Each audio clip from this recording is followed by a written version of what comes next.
Bienvenue dans ce nouveau numéro de Talk Afrique sur Média. Les tendances du numérique évoluent rapidement et de nouveaux secteurs d'activité prometteurs émergent à la fois dans le monde en général et en Afrique en particulier.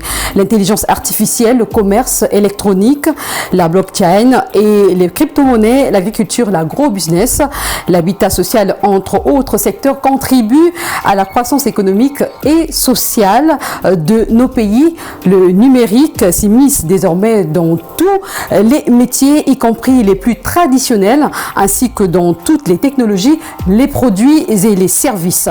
En ce qui concerne le Sénégal, le pays s'est fixé un nouveau cap à travers le plan Sénégal émergent en misant sur la transformation structurelle de son économie pour atteindre une croissance forte, soutenue et durable. Le PSE s'appuie sur le développement de nouveaux moteurs tels que l'agriculture, l'agro-business, l'habitat social, les mines, le tourisme et les technologies. Quelles sont les opportunités qu'offre le numérique sur le continent? Existe-t-il des secteurs prioritaires pour nos pays? Quels sont les défis à relever pour développer les compétences numériques en Afrique? On en parle dans cette émission de Talk Afrique. Deux invités sur ce plateau. Nous recevons Issa Touré, spécialiste en transformation digitale, manager de l'agence Azerty, agence spécialisée dans la transformation digitale des entreprises. C'est un réel plaisir de vous avoir sur ce plateau. C'est un grand plaisir. Merci beaucoup de nous avoir accueillis sur Mbokata. C'est moi. En face de vous, nous avons Mamadou Barasson. Vous êtes consultant des technologies de l'information et de la télécommunication, formateur accrédité Cisco et Huawei. Merci à vous. Merci, Saroui. C'était également tout un plaisir d'être là et surtout de partager le plateau avec Issa. Très bien. L'économie numérique est en pleine effervescence sur le continent africain, vous l'avez certainement remarqué. Comment le secteur numérique en Afrique peut-il contribuer à la création d'emplois et à l'inclusion économique dans la région? On voit aujourd'hui que le monde est en train de changer, que tous les secteurs d'activité aujourd'hui sont inclus au niveau du numérique et que tout travail, tout métier, tout secteur d'activité a vraiment en fait une révolution qui est en train de se faire au niveau du numérique, à son sein en question. Quand on prenne le domaine de l'agriculture, quand on prenne le domaine du e-learning, de l'éducation, le domaine de la mode, tous les secteurs sont touchés. Alors qu'est-ce qui se passe? C'est que l'Afrique est aujourd'hui en train de changer et d'apporter sa contribution sur le monde. On est en train de connaître beaucoup plus la production africaine grâce au digital, parce qu'on sait que ça permet à ce que les informations puissent être rapidement partagées, que le monde soit au courant de ce qu'on est en train de faire. Donc moi je pense que déjà l'inclusion numérique joue un très grand rôle, principalement pour le développement de l'Afrique. On parle de l'effervescence de l'économie numérique et quand on parle de ça, justement, ça nous renvoie à quoi? Tout de suite, je parlerai des compétences numériques et vous êtes mieux placé pour en parler. Qu'est-ce que c'est? Qu'est-ce que ça veut dire en fait, compétences numériques? C'est le savoir-faire, c'est le savoir-être, une compétence. Et aujourd'hui, justement, pour parler d'inclusion, il faut nécessairement convoquer cette question des compétences. Aujourd'hui, 90% des emplois nécessitent des compétences numériques. D'ici 2030, des emplois vont être créés, n'est-ce pas, qui ne sont pas existants pour le moment. Si aujourd'hui, justement, cette transformation structurelle qu'on veut de l'économie à travers le numérique, si on veut que ça soit une réalité, il va falloir que les compétences numériques soient associées. Aujourd'hui, dans le plan Sénégal émergent, on parle très souvent du e-trust, de la confiance numérique. Pour qu'il y ait une confiance numérique, justement, il faut qu'il y ait une masse critique d'utilisateurs. Et cette masse critique d'utilisateurs sera créée justement par une démocratisation de l'accès à ces compétences-là. Et ça passe par des programmes massifs de sensibilisation, d'acculturation et de formation d'une manière générale. Et quelles compétences ou encore qualifications sont nécessaires pour réussir justement dans tout ce qui est secteur numérique? Je pense que c'est de la base déjà. Aujourd'hui, par exemple, si on convoque le Digicom 2.1, qui est le cadre européen sur tout ce qui est référence, le cadre européen sur tout ce qui est compétences numériques, déjà il y a 5 axes sur lesquels on doit, n'est-ce pas, se concentrer pour tout citoyen. Donc, tout citoyen aujourd'hui de 2023 doit être en mesure de créer un contenu digital, n'est-ce pas, de pouvoir le partager. Ça ne concerne pas seulement les professionnels. Tout citoyen. Tout citoyen. Il a le droit de savoir comment pouvoir créer un contenu. Parce qu'aujourd'hui, ces compétences numériques, aujourd'hui, on les met même dans le cadre de la démocratie, en fait. Parce qu'aujourd'hui, un citoyen qui est analphabète numériquement parlant, il aura du mal déjà à s'exprimer en société, à disposer tout justement des informations dont Issa a parlé tout à l'heure. Aujourd'hui, si on n'est pas connecté, si on ne sait pas utiliser les plateformes existantes, ça va être très difficile pour nous déjà d'accéder à l'information. Et la deuxième chose, c'est que la participation citoyenne même à la vie de la société sera un peu difficile. Et donc l'idée, c'est comment apprendre d'une façon massive à tous les citoyens à pouvoir créer ces contenus digitaux, de pouvoir surtout les partager, mais les partager avec sécurité. De pouvoir aussi résoudre leurs problèmes élémentaires sans pour autant nécessiter à faire appel à un expert ou bien à un spécialiste. Et cela passe par les programmes éducatifs de masse. Aujourd'hui, par exemple, il y a des professionnels qui capitalisent des années d'expérience, mais qui reviennent dans les centres professionnels contenus pour se faire former sur des modules très basiques, quoi. Donc de la bureautique, en partant de l'édition de textes, n'est-ce pas, à tout ce qui est utilisation de feuilles de calcul et tout. Et je pense que c'est des compétences qu'on devrait déjà assimilé à l'élémentaire, n'est-ce pas, aussi le moyen et tout, quoi. Donc ça passe vraiment par une dynamisation, exactement, c'est ça le terme. Et je pense qu'il y a des efforts qui sont faits dans ce sens-là. Par exemple, si je prends l'exemple du ministère de la formation professionnelle au Sénégal, il y a au moins 30 BTS qui ont été écrits sur les métiers digitaux. D'accord. Vous parlez également de la formation. Oui, on va parler d'e-learning Africa, un grand événement dédié au partage des compétences dans le domaine de l'éducation, de la formation et du développement des compétences grâce aux technologies éducatives. Sa 16e édition a été réalisée ici même, organisée ici au Sénégal du 24 au 26 mai 2023. Que pensez-vous de telles initiatives ? Pour moi, je pense que le Sénégal a eu une très grande victoire. Parce qu'un sommet aussi grand que le Sénégal puisse l'organiser, c'était incroyable. On a vu des gens venant de partout à travers le monde, de grandes entreprises qui proposaient des solutions innovantes dans le domaine du e-learning. On a eu à participer à des talks, à des discussions avec eux. On a eu à voir des démonstrations, on a eu à voir des cas d'utilisation. Et c'était principalement un événement de transfert de compétences pour le Sénégal. Ça nous permettait de voir d'avoir une idée un tout petit peu de qu'est-ce qui se fait ailleurs. Vous savez, en fait, nous, on a l'habitude de créer des programmes, mais souvent on est trop enfermé dans notre carcan. On se base sur ce qu'on sait, on se base sur nos réalités, sans pour autant apprendre à s'inspirer de ce qui se passe ailleurs. Il est très important qu'on puisse tirer une leçon de ce sommet-là, de cet événement-là, qui s'est tenu à Diamniadio. Par exemple, moi j'ai vu des initiatives qui ont modélisé de nouveaux modes d'apprentissage pour que les gens puissent utiliser la réalité virtuelle, la réalité augmentée dans le domaine de l'éducation. On a vu d'autres personnes qui ont créé des solutions qui sont beaucoup plus adaptées au Sénégal qu'en Europe, alors qu'ils ont été créés pour ce pays-là. En termes de solutions, je crois que vous voulez également réagir. Vous y étiez, hein? Oui, j'avais la chance de participer à ce rendez-vous international, comme Issa l'a dit tout à l'heure. Et c'est tout le temps, voilà, donc on parle du rendez-vous, du donner et du recevoir. Oui. Je pense qu'aujourd'hui, l'Afrique ne doit surtout pas rater ce rendez-vous-là. Parce qu'aujourd'hui, on est tous sur le même pied d'égalité sur ces questions-là. On vit de grandes transformations, de grandes choses qui arrivent.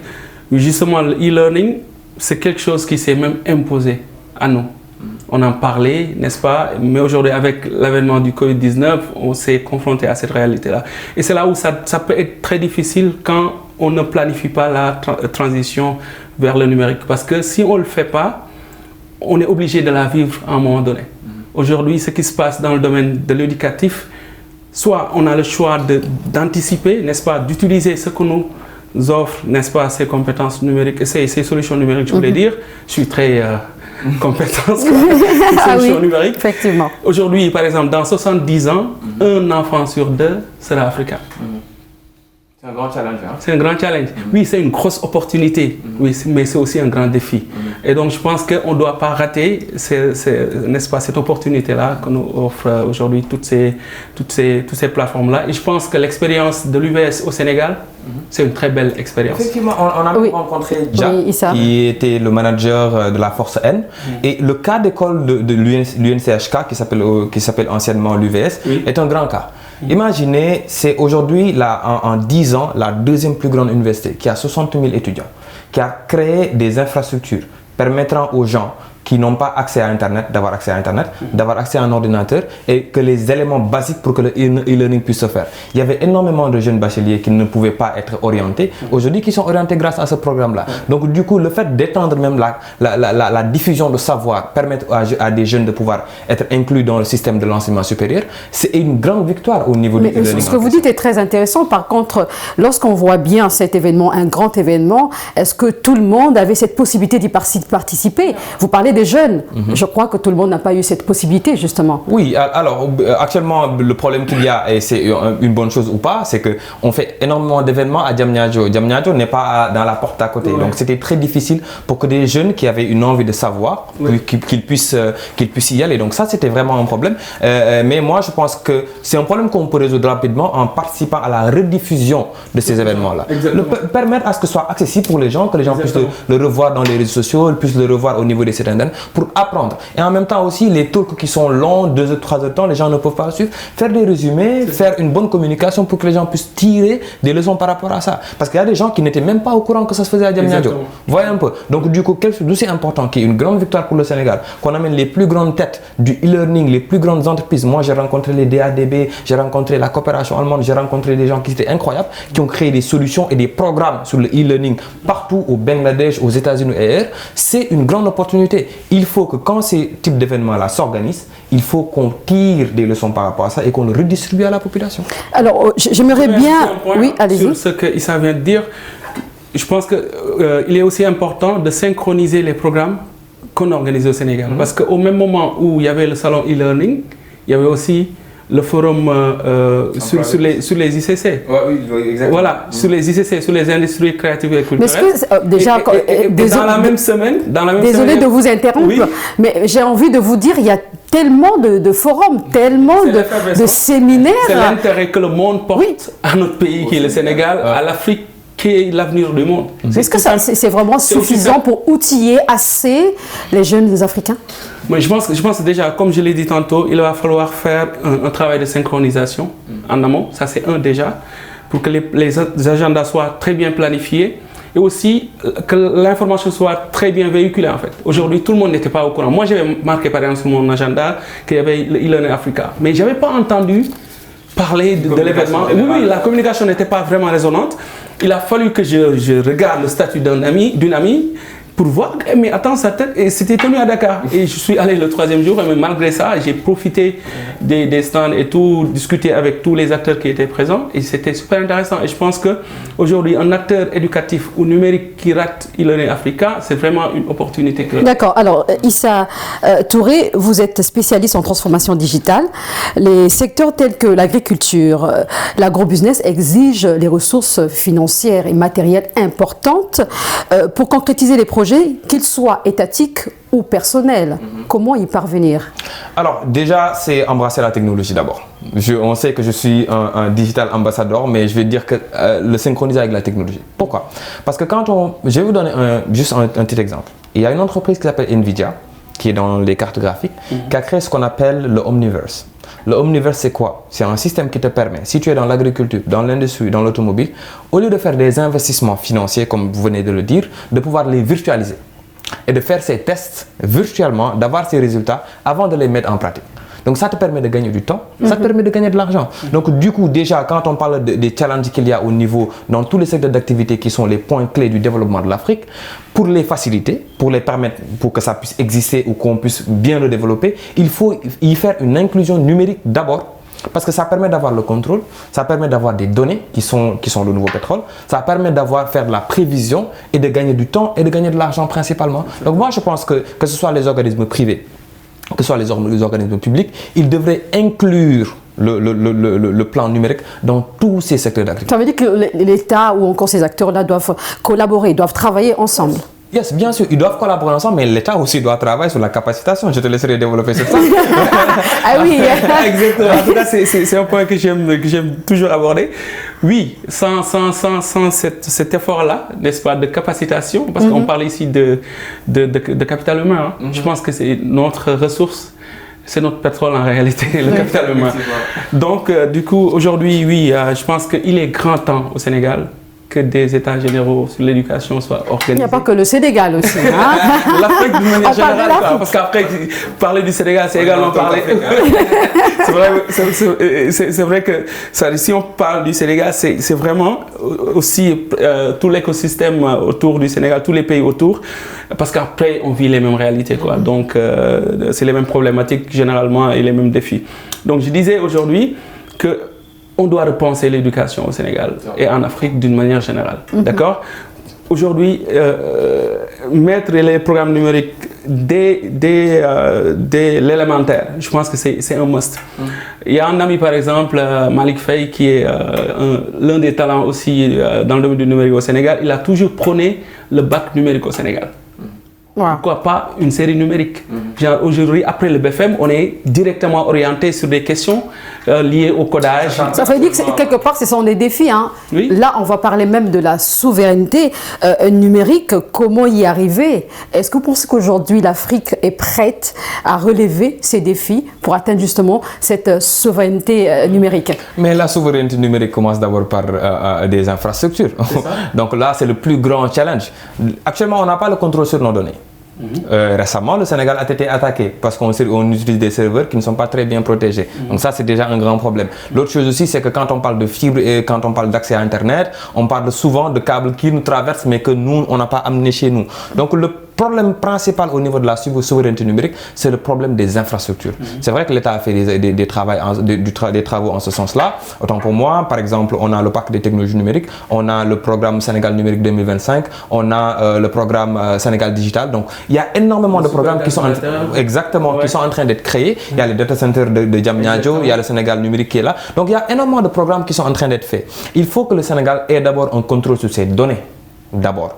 Ensuite, maintenant, que le Sénégal ait un contrôle sur les entreprises extérieures qui exercent une influence chez nous. Par exemple, en France, en Europe, on a la GRPD, qui est la régulation des données personnelles. Mais ça n'existe pas encore en Afrique. On a participé récemment dans un sommet que j'ai fait avec l'UEMOA, qui regroupait des pays de l'UEMOA pour travailler ensemble sur la régulation du secteur des télécoms.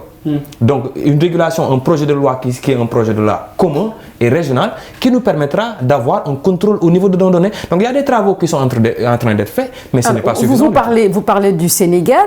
Est-ce que c'est la même chose pour d'autres pays africains? La politique dont vous parlez, est-ce que d'autres pays africains peuvent également l'adopter pour garantir la souveraineté numérique? Mais bien sûr, le fait que quand j'ai donné l'exemple de l'UEMOA, par exemple, c'est quelque chose qui est communautaire. On s'est regroupés et on a discuté de nos problèmes particuliers dans chaque pays. Donc il faut que, même si le Sénégal a des initiatives qui sont bonnes, qu'il implique la Côte d'Ivoire, qu'il implique le Mali, qu'il implique les autres pays. Donc le Sénégal n'a peut-être pas le même niveau que les autres en matière d'inclusion numérique. Bon, je ne fais pas l'apologie de notre pays, mais quand même, on est quand même un modèle, on attire beaucoup d'acteurs internationaux. Donc il faudrait qu'on ait cette dynamique commune. Regardez l'Union européenne, regardez ce que le Mexique, les États-Unis et le Canada sont en train de faire en ce sens-là. Regardez ce qui se passe au Moyen-Orient, regardez ce qui se passe en Afrique anglophone. Je donne l'exemple par exemple de l'inclusion numérique et de la protection des données en Afrique anglophone. Aujourd'hui, vous trouvez normal que la plus grande partie des grandes entreprises du monde préfèrent être en Afrique anglophone, investir là-bas, créer des bureaux là-bas et on laisse de côté l'Afrique francophone. Là, actuellement, le combat qu'on est en train de faire au niveau de Métafrique, c'est quoi? C'est qu'il faut qu'on regroupe les acteurs numériques ouest-africains francophones pour qu'on travaille ensemble et qu'on devienne des digital ambassadeurs et qu'on travaille sur notre propre inclusion numérique. Vous parlez du Sénégal, un modèle. On peut vous citer aussi d'autres pays anglophones. L'Afrique du Sud, le Ghana, le Nigeria qui se démarquent. Oui, allez-y. Oui, je voulais même dire, Aïssa a attiré son attention aussi sur une question. Aujourd'hui, oui, le Sénégal a bien entamé les choses, quoi. Mais il y a aussi des choses qui se passent aujourd'hui inaperçues. Un pays comme le Ghana, pour moi aujourd'hui c'est un modèle quoi, en termes de transformation digitale. sur beaucoup de questions. Il y a même le Rwanda aussi. Le Rwanda, n'en parlons pas. Donc aujourd'hui, par exemple, si je reprends par exemple aujourd'hui le plan de... il y a un projet par exemple que le Sénégal avait entamé il y a 2 ans, donc, où notre cabinet avait signé une convention avec l'ONFP pour l'audit des compétences numériques des agents de l'administration du Sénégal et la certification de ces compétences-là. C'est un projet déjà qui est déroulé complètement au Rwanda, au Bénin et même en Guinée, voyons. Et pas encore au Sénégal. Donc aujourd'hui, l'idée c'est Think Global déjà. Savoir qu'on est un pays, mais dans une sous-région, dans un continent. Et je pense que ces enjeux-là, liés à la souveraineté, c'est des enjeux. Donc, du coup, ça concerne tout le continent africain. Et donc, si on s'y met ensemble aujourd'hui, on aura peut-être un mot à dire, un poids devant toutes ces entreprises déjà. Et pour toutes ces personnes qui nous suivent, certainement, ces personnes vont se poser des questions. Quels sont les secteurs d'activité prometteurs dans tout ce qui concerne le numérique, Issa? Les secteurs d'activité sont assez larges. Hein. Aujourd'hui, ça touche tous les secteurs d'activité. Prenez le transport, Yango a révolutionné le VTC par exemple. Prenez l'immobilier, aujourd'hui on a la possibilité de visiter des maisons de manière virtuelle. Prenez l'agriculture, aujourd'hui on peut scanner avec un simple smartphone les maladies de ces plantes pour pouvoir choisir comment est-ce qu'on va le faire. Tous les secteurs d'activité aujourd'hui sont impliqués au niveau du numérique. Maintenant, le monde est en train de changer. On est en train de voir que le numérique lui-même est en train de changer. Ce n'est pas l'utilisation d'Internet, ce n'est pas l'utilisation des réseaux sociaux ou de logiciels. Aujourd'hui, on passe vers l'IA, l'intelligence artificielle, la réalité augmentée et la réalité virtuelle. C'est la raison pour laquelle le collectif qui a été créé récemment, Métafrique, joue ce rôle-là pour voir, identifier quels sont les secteurs d'activité qui sont les plus porteurs et qu'on puisse leur donner les moyens d'utiliser la new tech. La technologie telle qu'on le connaît avant est en train de changer. Effectivement. Vu, il y a une évolution. Etc. Donc tous les secteurs d'activité sont touchés. Maintenant, qu'est-ce qu'il faut faire? Le secteur d'activité qui va le plus réussir, c'est le secteur d'activité qui va le plus réussir ce qu'on appelle l'automation. L'automation, c'est comment est-ce que tu vas créer des machines qui vont exécuter eux-mêmes des actions d'une personne et qui vont te permettre de gagner du temps. Mais là, ça demande aussi une formation. Oui, ça demande, et du advocacy d'abord. Le advocacy, c'est quoi? C'est de faire d'abord le travail d'apprentissage, le travail de sensibilisation. Merci, c'est ça le terme. Le travail de sensibilisation d'abord. Aujourd'hui, quand on prend l'État, par exemple, il y a beaucoup d'acteurs de l'État qui sont décisionnaires, mais qui n'ont aucune idée de ce qui se passe. Exactement. On a de grands chefs d'entreprise qui ont du budget, mais qui n'ont aucune idée de ce qui est en train de se passer. Donc d'abord, il faut d'abord faire un travail de sensibilisation. Ensuite, maintenant, on va faire un travail de formation. Lui, c'est son travail déjà. Le travail de formation et de capacitation. Ensuite, maintenant, il y a un travail de capacitation qui va se faire. On t'a déjà formé, on t'a déjà donné les outils. Il faut que maintenant qu'on te capacite pour que tu puisses exécuter. Le Sénégal peut faire la même chose que ce que l'Europe a fait. D'accord. Alors, Issa, il parle des secteurs d'activité prometteurs. Hein. Il parlait tout à l'heure de la formation. Comment les gouvernements et les institutions éducatives peuvent-ils favoriser la formation et le développement des compétences numériques? Oui, c'est à travers déjà l'écriture de programmes, n'est-ce pas, et surtout la mise en œuvre de ces programmes-là. Moi, tout à l'heure, j'ai parlé des 30 BTS qui avaient été écrits sur les métiers du numérique, mais par rapport à l'implémentation de ces programmes-là, ça attend toujours, voyons. Donc, je pense que oui, ça commence par ça. Ça commence aussi par un plan de développement, n'est-ce pas, de programmes de formation professionnelle continue. Et sur ça, par exemple, si on prend l'exemple du Sénégal, une agence... vous aimez bien le Sénégal. Ouais, parce qu'après, c'est un pays... c'est vrai qu'après... qu'on connaît le mieux. Ouais, c'est ça, quoi. Donc, on peut pas vraiment... Mais encore une fois, ce qui se passe ici, c'est exactement ce qui se passe ailleurs. Si je prends l'exemple du Sénégal... Tous les pays n'ont pas les mêmes réalités. Mais après, par exemple, si je prends l'exemple de la Côte d'Ivoire, c'est un pays vraiment qui fait beaucoup de choses sur tout ce qui est formation, tout ce qui est financement même de la formation professionnelle. Donc la Côte d'Ivoire peut même être citée comme un exemple parfait pour tout ce qui est financement de formation en Afrique de l'Ouest surtout. Donc je disais tout à l'heure qu'une agence comme ADPM aujourd'hui, avec son programme d'adoption technologique, aide les entreprises aujourd'hui à aller vers ça, à aller vers cette transition qui passe, oui, par les process, mais aussi également par les compétences. Et aujourd'hui, il y a d'autres programmes, par exemple, des institutions comme le 3FPT qui sont là, qui financent aussi la formation professionnelle. Je pense qu'après, avec une une bonne synchronisation de toutes ces... Donc l'État a un rôle à jouer, l'État a sa responsabilité, les institutions également. Par exemple, un centre comme 3C, c'est un centre qui est là, qui met en place des programmes de certification, des parcours de certification, mais surtout des parcours de reconversion. Pour un pays aujourd'hui comme le Sénégal, où plus de 65% au moins ratent le bac. Parlons pas du taux de décrochage au niveau de l'université, ceux qui ne parviennent même pas à atteindre le bac. Comment on va faire? Qu'est-ce qu'on va faire de tous ces gens-là? Aujourd'hui, je pense que le numérique peut être une belle opportunité de reconversion et ce problème-là, c'est le même problème qu'on retrouve partout en Afrique. Un mot, on va bientôt terminer justement, Issa. Comment les entreprises peuvent-elles tirer profit justement de l'économie numérique?